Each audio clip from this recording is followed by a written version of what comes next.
जय हिंद प्यारे साथियों। आप सभी का विमल क्लासेस सिविल सर्विसेज के एजुकेशनल फाउंडेशन में स्वागत है। तो आइए प्यारे साथियों, आज के इस वीडियो लेक्चर में हम बात करने वाले हैं यूपीएससी यानी कि संघ लोक सेवा आयोग के जो प्रीलिम्स की परीक्षा है, वहाँ के जो 29 वर्षों के जो प्रश्न पत्र हैं उनका हम हल देखेंगे, बिल्कुल अच्छे तरीके से स्पष्टीकरण के साथ में, व्याख्या के साथ में।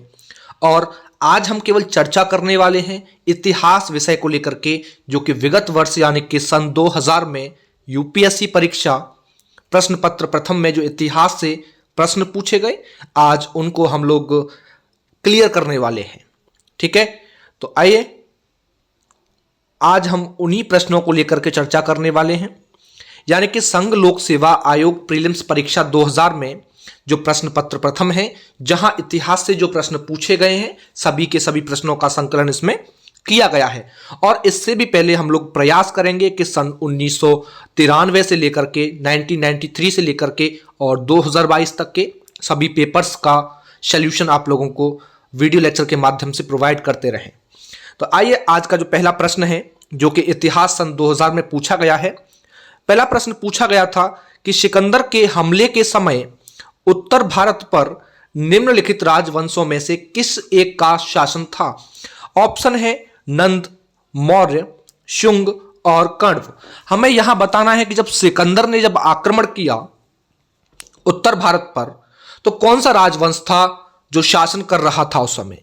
तो याद रखिएगा कि जब सिकंदर ने जब आक्रमण किया था, जब हमला किया था, तो संपूर्ण भारत पर देखोगे तो आप लोगों ने पढ़ा होगा जो मगध वंश था, जो मगध वंश था, मगध वंश उसका राजा था, उसका राज्य हुआ करता था उस समय। और मगध वंश के अंतर्गत देखोगे तो एक नंद वंश जो आप लोगों ने पढ़ा होगा, उस नंद वंश के सबसे अंतिम शासक की बात की जाए जिसका नाम था घनानंद, जो नंद वंश का अंतिम शासक था जिसका नाम था घनानंद, उसका शासनकाल था, वो शासन कर रहा था। और उस घनानंद ने जो है सिकंदर के साथ युद्ध भी किया था, लेकिन जो घनानंद था युद्ध में हार गया था। फिर भी सिकंदर जो है घनानंद से बहुत प्रभावित हुआ और बिना क्षति पहुंचाए आगे की ओर वो बढ़ गया था। तो याद रखिएगा उस समय किसका शासक था, तो नंद वंश का शासक था, ठीक है, या मगध वंश का शासक था। तो राइट आंसर ऑप्शन ए इसका बन जाएगा। अगला प्रश्न देखिए। अगले प्रश्न में इसने दिया है कथन और कारण दिया है। कथन में इसने कहा है कि प्राचीन भारत में सामंती व्यवस्था यानी कि फ्यूडल सिस्टम सैनिक अभियानों में देखा जा सकता है। कारण में इसने बताया है कि गुप्त काल में सामंती व्यवस्था का पर्याप्त विस्तार हुआ।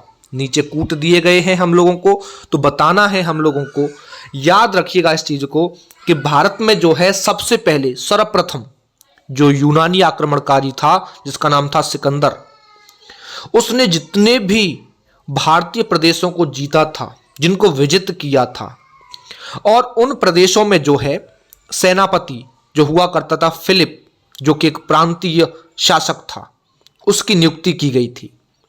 हालांकि इसके उपरांत प्राय देखोगे तो जितने भी शासक हुए उन्होंने अपने अपने जो जीते हुए क्षेत्र थे उनमें प्रांतीय शासक नियुक्त किए। और प्राचीन भारत में जो प्रांतीय शासक थे उनकी जो सामंती व्यवस्था थी उसका जो विकास था कई कारणों से हुआ। उसमें हम सबसे पहले कारण एक कह सकते हैं कि एक तरीके से जो केंद्रीयकृत जो सत्ता होती है, यानी कि जो केंद्रीयकृत सत्ता थी उसके द्वारा एक विस्तृत भूभाग पर जो है नियंत्रण स्थापित करना इम्पॉसिबल सा हो गया था। और सामंती व्यवस्था में क्षेत्रीय सामंत अपने केंद्रीय सम्राट के प्रति देखोगे तो अपनी अपनी जो स्वामी भक्ति होती है, अलग अलग अवसरों पर उपहारों या जो टैक्स हुआ करते थे उनकी भेंट के द्वारा व्यक्त किया करते थे। और इस सामंती व्यवस्था का जो गुप्त काल है उसमें काफी विस्तार हुआ था। तो यहां पर हम कह सकते हैं कि जो कथन है बिल्कुल ठीक है, लेकिन जो कारण है वो भी ठीक है, लेकिन जो कारण है वो कथन की सही व्याख्या नहीं करता है। ठीक,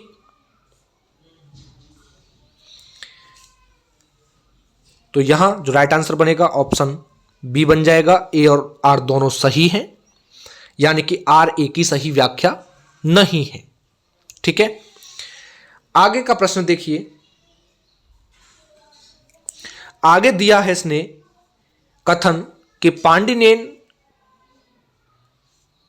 किलनकु समूह जो हुआ करता था उसकी अहम और पूरम कविताएं संगम रचनाओं का अनुवर्तन है। कारण में कहा है कि उन्हें प्रमुख संगम रचनाओं के विपरीत उत्तर संगम रचनाओं में सम्मिलित किया गया। कूट नीचे दिए गए हैं। देखिए यहां पर जो कथन और जो कारण है वो दोनों के दोनों सही हैं, और जो कारण है वो कथन की सही स्पष्ट व्याख्या भी करता है। क्योंकि संगम रचनाओं में देखोगे जो पांडिनेन किलकन्नुकु जो था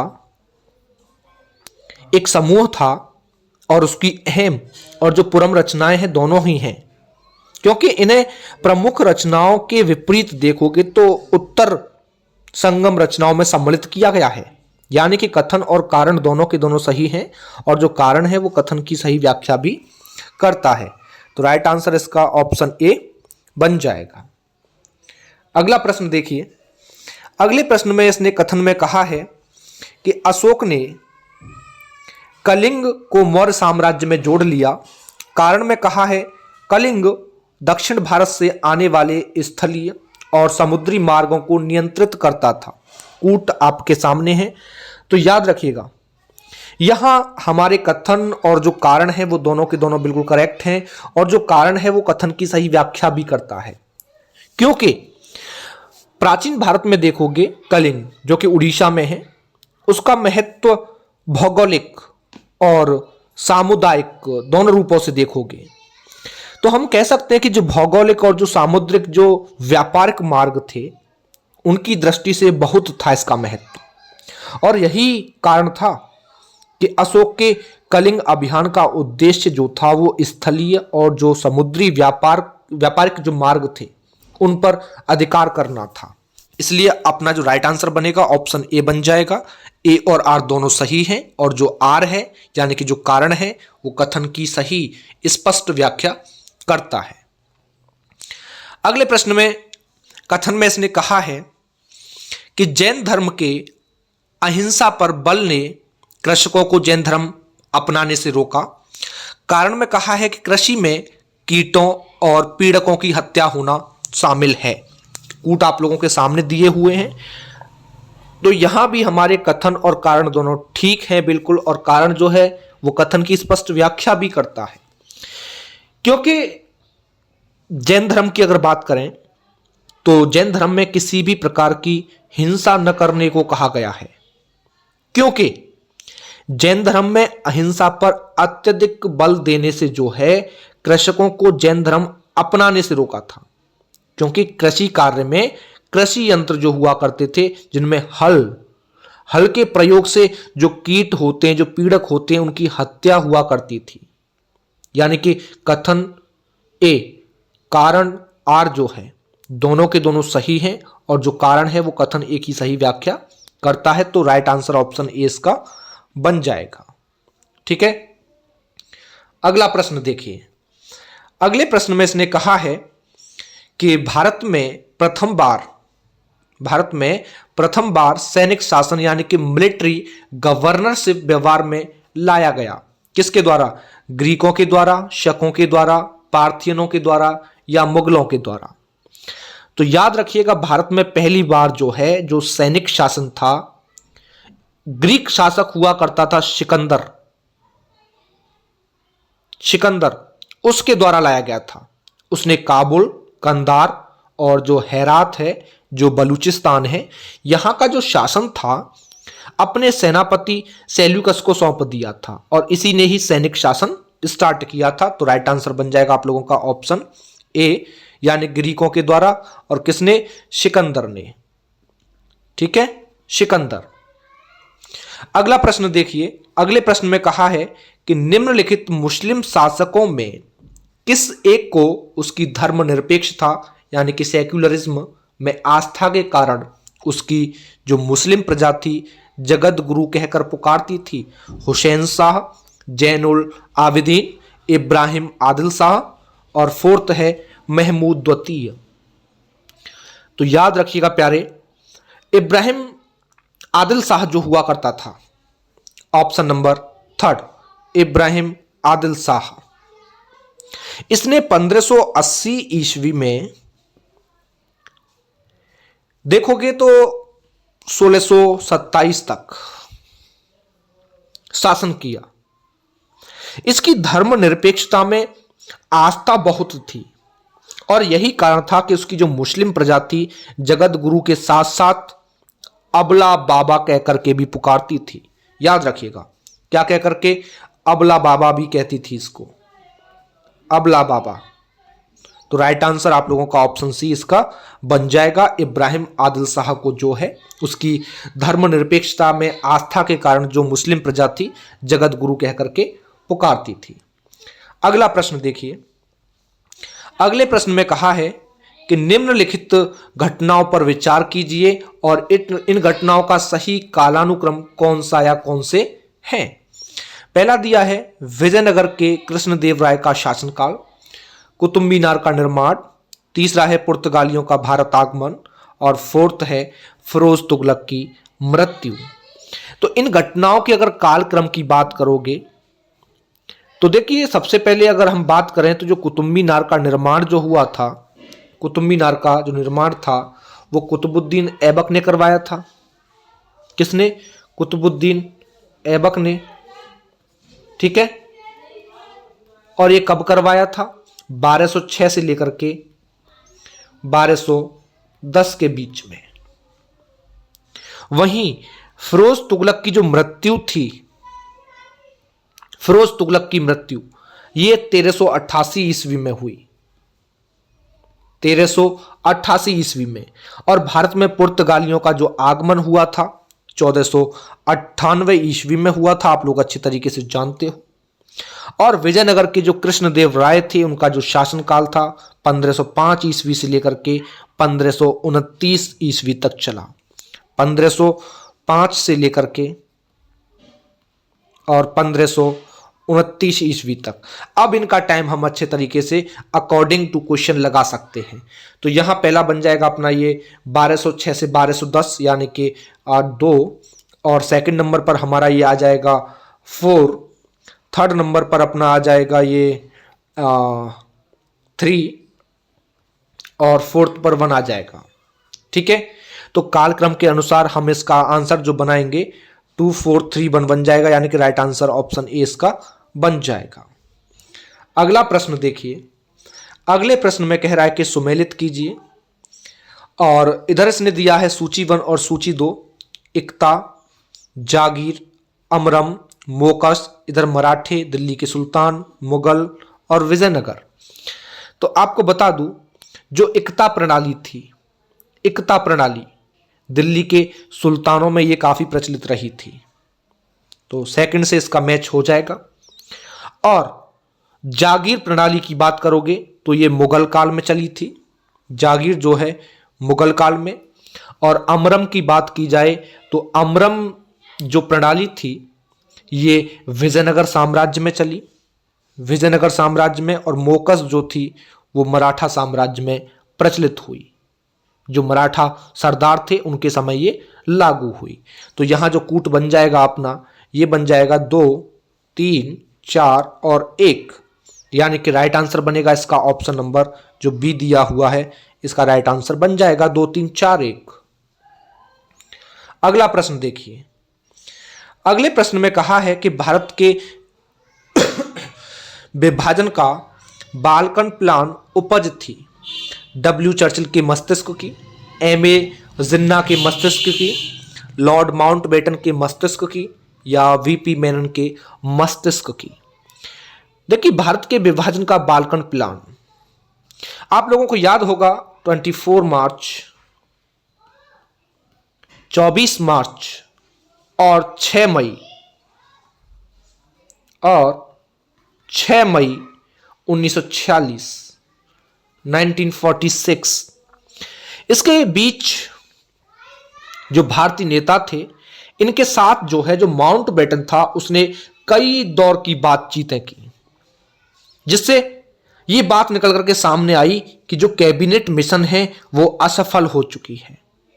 फिर क्या हुआ कि इसके बाद जो माउंटबेटन था उसने एक गुप्त योजना यानी कि प्लान बाल्कन तैयार किया और इसमें अलग अलग प्रांतों की जो सत्ता थी उसका हस्तांतरण करने की बात भी उसमें रखी गई। तो इस योजना को जो हमारे पंडित जवाहरलाल नेहरू थे उनके सामने रखा गया, लेकिन नेहरू जी ने क्या किया, इस योजना को अस्वीकार कर दिया था। तो अब आपको पता चल गया होगा कि जो बाल्कन प्लान की जो उपज थी वो लॉर्ड माउंटबेटन के मस्तिष्क की उपज थी। तो राइट आंसर ऑप्शन सी इसका बन जाएगा। अगला क्वेश्चन देखिए, निम्नलिखित कथनों में से कौन सा एक कथन गलत है। पहला कथन है गोवा को वर्ष 1987 में पूर्ण राज्य का दर्जा प्राप्त हुआ। सेकंड है दीव खंबात की खाड़ी में एक टापू है। थर्ड है दमन और दीव को भारत के संविधान के 56वें संविधान संशोधन के द्वारा गोवा से अलग किया गया। फोर्थ है दादरा और नगर हवेली वर्ष 1954 तक फ्रांसीसी औपनिवेशिक शासन के अंतर्गत थे। यहां हमें गलत बताना है कौन सा है। देखिए, गोवा पर बहुत सालों से पुर्तगालियों का शासन था,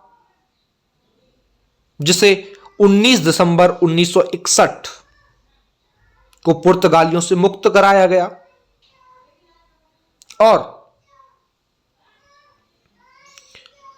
कुछ दिनों बाद दमन और दीव को मिलाकर के एक केंद्र शासित राज्य बनाया गया। फिर क्या हुआ, 30 मई 1987 को जो है 30 मई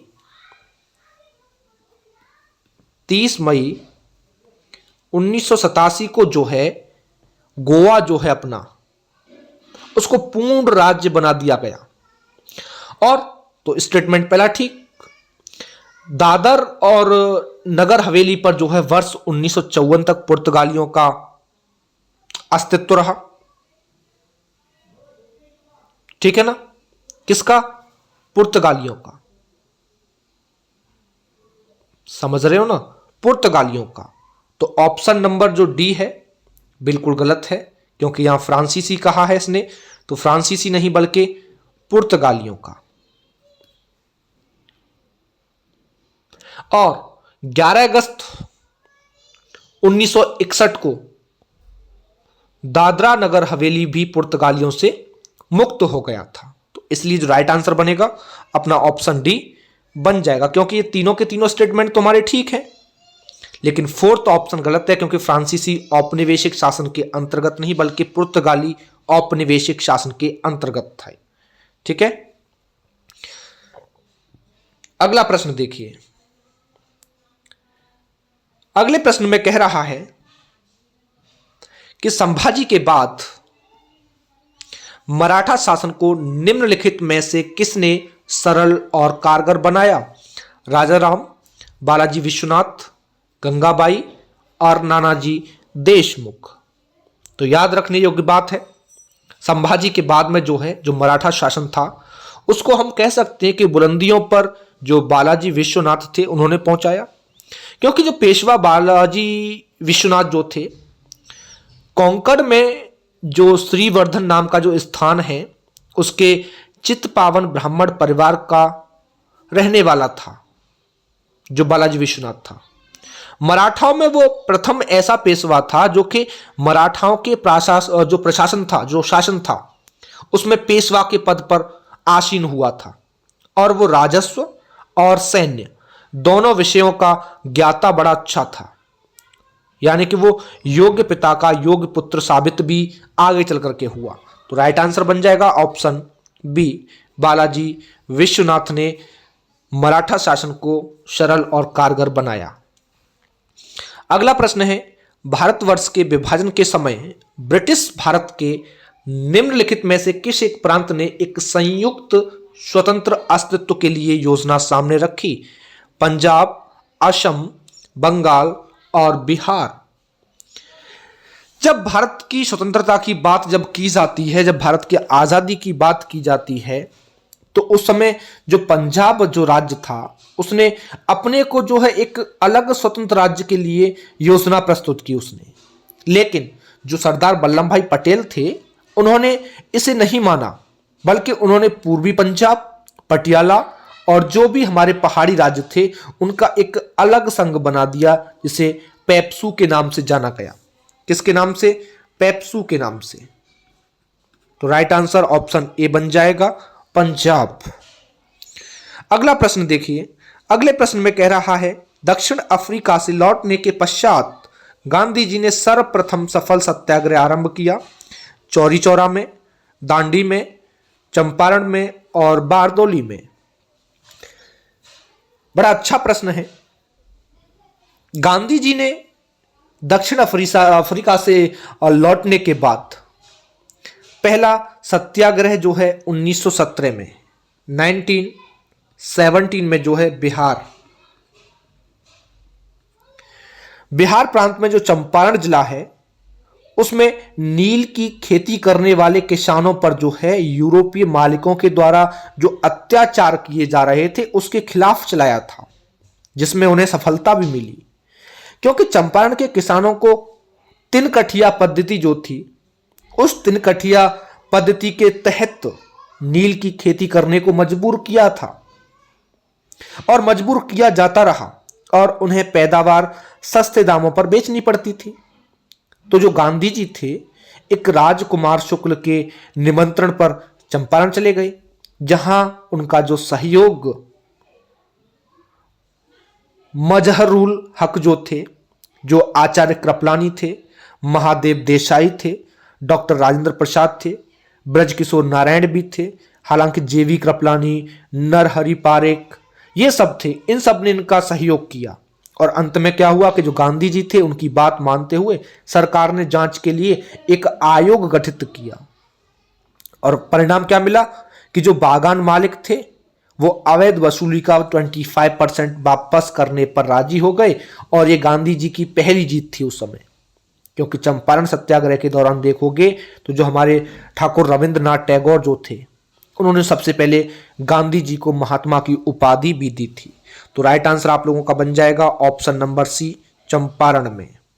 ठीक है, कहां पर? चंपारण में। अगला प्रश्न देखिए।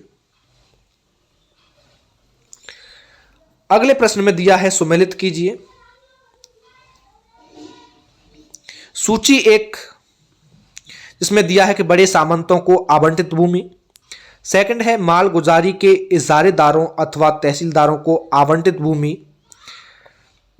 तीसरा है उपकिरायेदारी पर देने, गिरवी रखने, हस्तांतरण करने, उपहार देने या विक्रय करने के अधिकार सहित प्रत्येक किसान को आवंटित भूमि।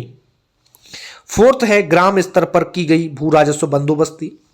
इधर दिए गए हैं सूची दो में जागीरदारी प्रणाली, रैयतवाड़ी प्रणाली, महालवाड़ी और जमींदारी प्रणाली। तो आप लोगों को अच्छे तरीके से पता होगा कि जो जागीरदारी प्रणाली हुआ करती थी, नंबर 1 पे जो दी रखी है, इसके तहत क्या था, जो बड़े बड़े सामंत थे उनको भूमि आवंटित की जाती थी।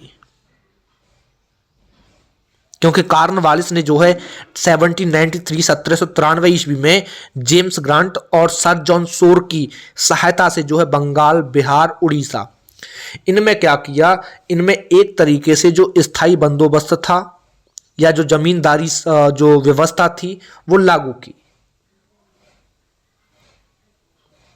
और इसके तहत क्या हुआ कि जमींदार किसानों से वसूले गए 7/8 भाग की बात की जाए तो सरकारी कोष में जमा कराया जाता था और 1/8 भाग अपने खर्च के लिए या परिश्रम के लिए या दायित्व के लिए अपने पास रख लेता था। यानी कि जो स्थायी भूमिकर हुआ करते थे वो व्यवस्था ब्रिटिश भारत की लगभग 19% भूमि पर लागू की गई। और महालवाड़ी व्यवस्था के अंतर्गत देखोगे तो जो ग्राम स्तर था उस पर ग्राम समुदाय का सामूहिक अधिकार भूमि पर हुआ करता था, क्योंकि ये व्यवस्था 1819 में हॉल्ट मैकेंजी के द्वारा सबसे पहले लागू की गई। और इस व्यवस्था के अंतर्गत जो ब्रिटिश भारत की जो भूमि थी उसका 30% भाग सम्मिलित हुआ करता था, जो कि उत्तर प्रदेश, मध्य प्रांत है या जो अपना पंजाब है, इनमें लागू था। और इस व्यवस्था में स्टार्टिंग में तो लगान की दर की जो कुल उपज थी उसका 80% था, लेकिन जब विलियम बेंटिक ने क्या किया, इसको घटा करके 66% कर दिया। और 1855 में सहारनपुर नियम के अकॉर्डिंग डलहौजी ने इसे घटा करके फिर आधा कर दिया, यानी कि 50% कर दिया। और रैयतवाड़ी व्यवस्था की बात करें तो उसमें प्रत्येक पंजीकृत भूमि जो हर हुआ करते थे, जो कृषक हुआ करते थे, भूमि का स्वामी होता था। और ये व्यवस्था सबसे पहले 1792 में टॉमस मुनरो ने मद्रास के वारामहल जिले में लागू की, और फिर दोबारा से बंबई में 1835 में जो लेफ्टिनेंट बिगनेट था उसने इसे लागू किया। और ये व्यवस्था पूरी ब्रिटिश भूमि के 51% भाग पर, या हम कह सकते हैं मद्रास, बंबई और असम के अधिकांश भागों में लागू थी, क्योंकि इसके लगान की जो दर थी वो 30 से 50% के बीच में थी। तो आप लोगों को क्लियर हो गया होगा। इसमें जो जमींदारी जो प्रणाली थी उसमें बड़े सामंतों को भूमि आवंटित की जाती थी। और रैयतवाड़ी में क्या था कि ग्राम स्तर पर की गई भू राजस्व बंदोबस्ती की बात की गई थी। और महालवाड़ी में देखोगे तो जो उपकिरायेदारी पर देने, गिरवी रखने, हस्तांतरण करने, उपहार देने या विक्रय करने के सहित प्रत्येक किसान को आवंटित भूमि, और जो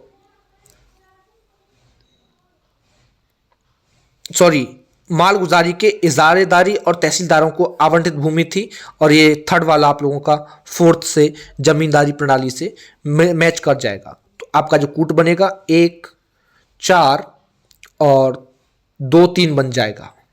ठीक है, 1, 4, 2, 3 और 1, 4, 2, 3 जो है आप लोगों का ऑप्शन सेकंड, ऑप्शन नंबर 20 का राइट आंसर बन जाएगा। अगला प्रश्न देखिए। अगले प्रश्न में कह रहा है, इस मिसाल में हम मुसलमानों को हिंदुओं से बढ़ा नहीं पाए। निम्नलिखित में से कौन सी एक घटना में एचिसन के इस कथन का संबंध है?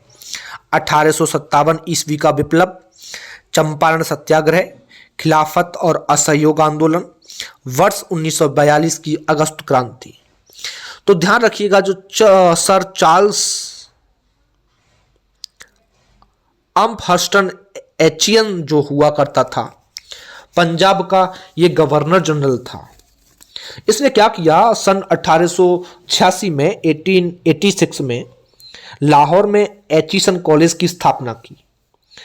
और 1857 ईस्वी के विद्रोह के विषय में उसने क्या किया, अपने वक्तव्य को प्रस्तुत किया, जो कि हम इस समय मुसलमानों का हिंदुओं में झगड़ा नहीं करवा पाए।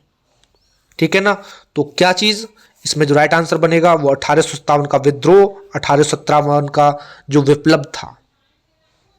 ठीक है, इसका राइट आंसर बन जाएगा। अगला प्रश्न, अगले प्रश्न में कह रहा है, त्रिपुरा की देसी रियासत स्वतंत्रता आंदोलन में 20वीं सदी के प्रारंभ में शामिल हुई क्योंकि त्रिपुरा के राजा हमेशा ब्रिटिश विरोधी रहे। सेकंड है, बंगाल के क्रांतिकारी त्रिपुरा में आश्रय लिए हुए थे। थर्ड है, राज्य की जनजातियां घोर रूप से स्वतंत्र प्रेमी थी। फोर्थ है, पहले से ही कुछ समूह राजपद और उसके रक्षक ब्रिटिश के खिलाफ लड़ रहे थे।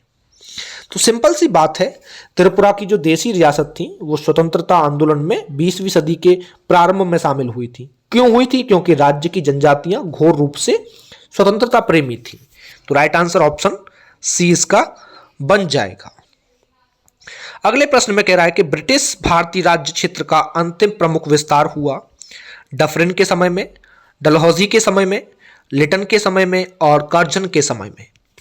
तो यहां भी आप लोगों को पता होगा कि जो भारत में सबसे अधिक ब्रिटिश विस्तार जो हुआ डलहौजी ने किया, क्योंकि अगर हम लोग द डॉक्ट्राइन ऑफ लैप्स की सिद्धांत की बात करें, जो व्यपगत का सिद्धांत था, यानी कि द डॉक्ट्राइन ऑफ लैप्स का जो सिद्धांत था, उस पर कार्य करते हुए कई ऐसे देसी राज्य थे, उनको ब्रिटिश राज्य में मिला लिया गया।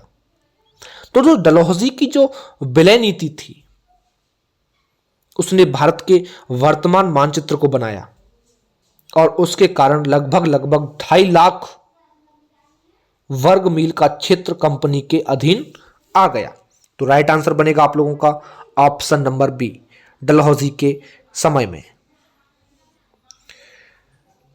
अगले प्रश्न को देखिए।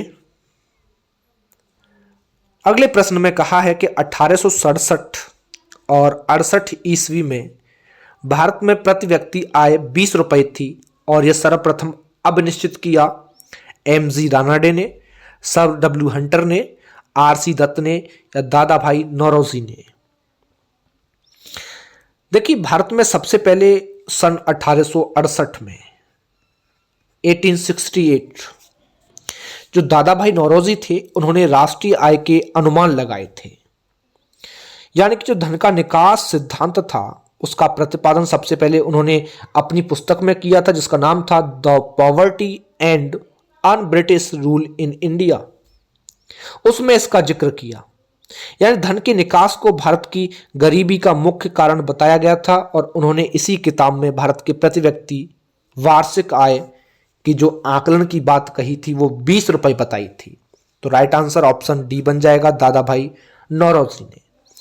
अगले प्रश्न में कह रहा है, भारत के विभाजन के विकल्प के रूप से गांधी जी ने माउंटबेटन को सुझाया था कि वे स्वतंत्रता प्रदान करने के कार्य को स्थगित करें। सेकंड है, जिन्ना को सरकार बनाने के लिए आमंत्रित करें। तीसरा है, नेहरू और जिन्ना को साथ साथ सरकार बनाने के लिए आमंत्रित करें। और फोर्थ है कि सेना को कुछ समय के लिए अधिकार ग्रहण करने के लिए आमंत्रित करें। तो यहां क्या था कि जो भारत था और भारत को बंटवारे से बचाने के लिए जो महात्मा गांधी थे उन्होंने एक विकल्प के रूप में माउंटबेटन को सलाह दी थी। और सलाह क्या दी थी कि जिन्ना को सरकार बनाने के लिए आमंत्रित करें, क्योंकि गांधी जी का ऐसा मानना था कि यही एक तरीका है जिससे देश को विभाजन और सांप्रदायिकता को आग से बचाया जा सकता है। लेकिन गांधी जी की सलाह को उस समय के नेताओं ने मानने से इनकार कर दिया था, जिसका परिणाम हुआ कि भारत और पाकिस्तान के रूप में दो देशों का अस्तित्व में आ जाना, उनका विभाजन हो जाना। तो right answer option number B बन जाएगा कि जिन्ना को सरकार बनाने के लिए आमंत्रित करें। ये सुझाव दिया था माउंटबेटन को महात्मा गांधी जी ने। अगला प्रश्न देखिए। अगले प्रश्न में कह रहा है, वर्ष 1943 में आजाद हिंद फौज अस्तित्व में आई जापान में, तत्कालीन बर्मा में, सिंगापुर में या तत्कालीन मलाया में। तो सब जानते हो 4 जुलाई 1943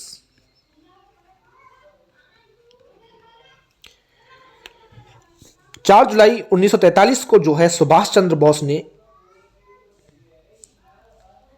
इंडिपेंडेंस लीग की विविधता रूप से अपने समर्थकों के साथ सदस्यता ग्रहण की और कुछ दिनों के बाद जो है आजाद हिंद फौज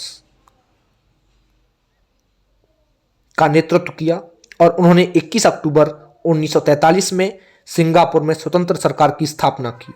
और आईएनए के जो विधिवत जो उद्घाटन की बात थी उसके बाद एक नारा दिया जिसे दिल्ली चलो के नाम से हम लोग जानते हैं। लेकिन दुर्भाग्य की बात है, सुभाष चंद्र बोस एक विमान दुर्घटना में मारे गए थे, जिसका अब तक सही विवरण उपलब्ध नहीं हो पाया है। तो right answer option C, Singapore में इसकी स्थापना या अस्तित्व में आई। ठीक है। अगला प्रश्न है, भारतीय राष्ट्रीय कांग्रेस के बारे में निम्नलिखित कथनों पर विचार कीजिए। पहला है, सरोजनी नायडू कांग्रेस की अध्यक्ष होने वाली प्रथम महिला थी। सेकंड है, सीआर दास ने जब कांग्रेस अध्यक्ष के रूप में कार्य किया तब वे जेल में थे। थर्ड है, एलन ऑक्टेवियन ह्यूम प्रथम ब्रिटिश नागरिक थे जो कांग्रेस अध्यक्ष बने। फोर्थ है, अल्फ्रेड बेब 1894 में कांग्रेस के अध्यक्ष थे। तो उपरोक्त कथनों में से कौन से कथन सही हैं? देखिए, सिंपल सी बात है, सरोजनी नायडू कांग्रेस की अध्यक्ष होने वाली पहली महिला नहीं थी। गलत, क्योंकि पहली महिला कौन थी? Annie Besant. एनी बेसेंट पहली महिला थी जो कि 1917 के कलकत्ता अधिवेशन में अध्यक्ष चुनी गई थी। और जो ह्यूम की बात की गई है, ये बिल्कुल ठीक है आप लोगों का। सी आर दास ने जब कांग्रेस अध्यक्ष के रूप में कार्य किया वो जेल में थे, बिल्कुल करेक्ट है। और ह्यूम ये प्रसिद्ध ब्रिटिश नौकरशाह हुआ करता था जो कि भारत में एक लंबे समय से रह रहा था और कुछ अधिकारियों के साथ मिलकर के भारतीय राष्ट्रीय कांग्रेस की स्थापना 28 दिसंबर 1855 में हो गई थी और उसके प्रथम महासचिव थे। ठीक है ना, कौन थे? महासचिव। तो ये गलत है, ना कि अध्यक्ष। ठीक है। और भारतीय राष्ट्रीय कांग्रेस एक सेना संगठन बना जिसके तत्वाधान में देखोगे तो भारत को आजादी मिली। और अल्फ्रेड वेब 1894 में कांग्रेस के अध्यक्ष थे, ये भी बिल्कुल करेक्ट है। तो यहां हमारा दूसरा और चौथा स्टेटमेंट ठीक है, बाकी गलत है। तो राइट आंसर ऑप्शन बी इसका बन जाएगा। अगला प्रश्न देखिए। अगले प्रश्न में कह रहा है सुमेलित कीजिए।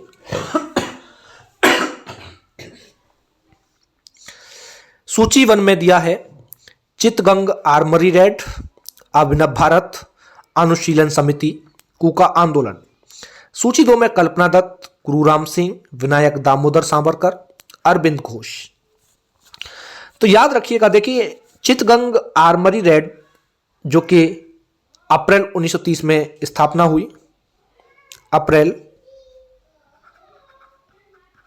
1930, जिसके अध्यक्षों में देखोगे, सदस्यों में देखोगे तो कल्पना दत्त, प्रीतिलता वाडेदार, गणेश घोष, अनंत सिंह और सूर्यसेन चटगांव बांग्लादेश शस्त्रागार पर आक्रमण भी किया गया था इसी समिति के द्वारा, इसी चितगंग आर्मरी रेड के द्वारा, याद रखिएगा। तो राइट आंसर इसमें जो पहला बनेगा आप लोगों का, ये पहले से मैच कर जाएगा। कल्पना दत्त इसकी अध्यक्ष रही थी, इसकी सदस्य थी। अभिनव भारत की बात करोगे तो 1904 महाराष्ट्र में इसकी स्थापना हुई, जिसमें बीडी सावरकर, सरदार सावरकर के द्वारा जो पूर्व स्थापित जो मित्र मेला क्रांतिकारी संगठन था वही अभिनव भारत के नाम से स्थापित कर दिया गया था 1904 ईस्वी में।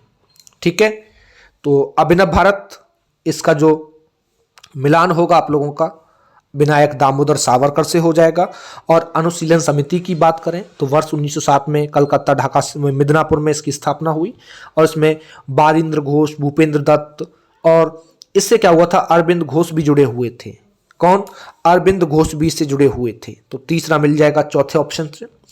और कूका आंदोलन की बात करोगे तो गुरुराम सिंह ने इसको चलाया। ठीक है। तो सेकंड से इसका जो कूट बन जाएगा तो बाबू ये आपका बन जाएगा 1 3 4 2, यानी कि ऑप्शन नंबर ए इसका करेक्ट आंसर हो जाएगा। अगला प्रश्न देखिए। अगले प्रश्न में कथन दिया है कि लॉर्ड लिनलिथगो ने वर्ष 1942 के अगस्त आंदोलन को सिपाही विद्रोह के बाद का सबसे गंभीर विद्रोह बताया। कारण में दिया है कुछ स्थानों में किसानों ने बड़ी संख्या में आंदोलन में भाग लिया। कूट नीचे दिए हुए हैं।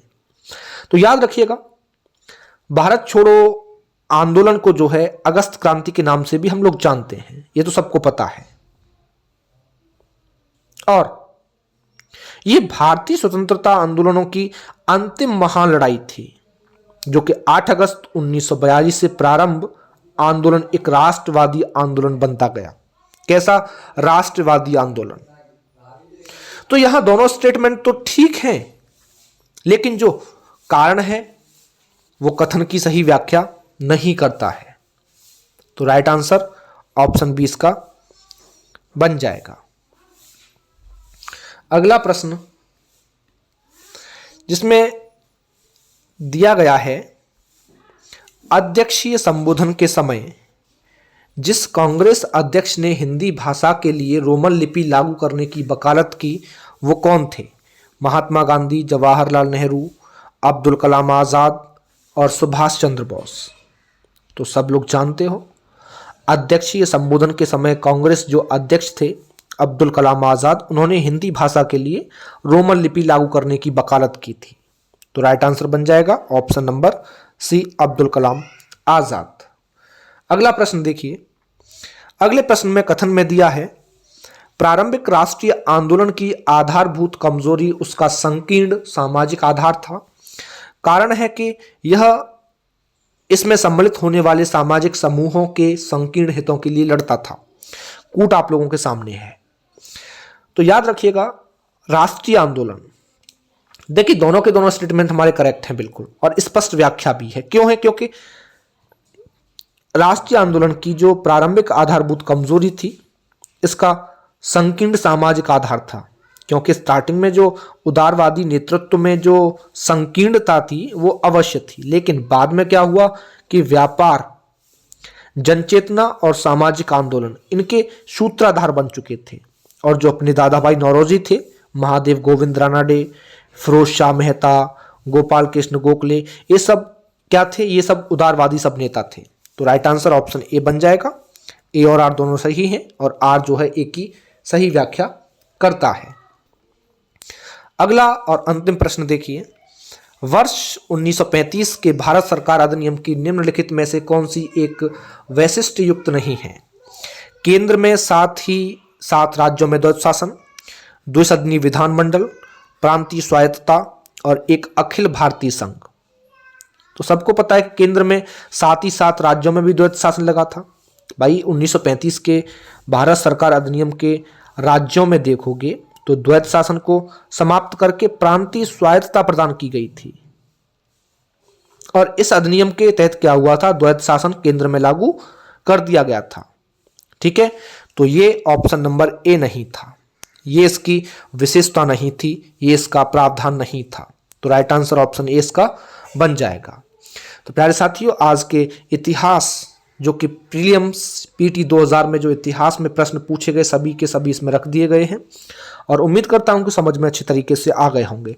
इसी तरीके से हम लोग जो है और भी विषय जैसे आर्ट एंड कल्चर है, ज्योग्राफी है, पॉलिटी है, इकोनॉमिक्स है, साइंस है, और जो विविध है, सभी विषयों के अलग अलग वर्षवार हम लोग पेपर का एनालिसिस बड़े डिटेल में करते हुए चलेंगे। और इसी के साथ में ही आप लोगों को इन क्वेश्चंस का सब्जेक्ट वाइज और ईयर वाइज जो है मॉक टेस्ट के रूप में भी एप्लीकेशन में अपडेट कर दिया जाएगा। ठीक है, तो उम्मीद करता हूं समझ में आ गया होगा। तो चलिए फिर मिलते हैं अगले वर्ष के नेक्स्ट पेपर के साथ में। धन्यवाद।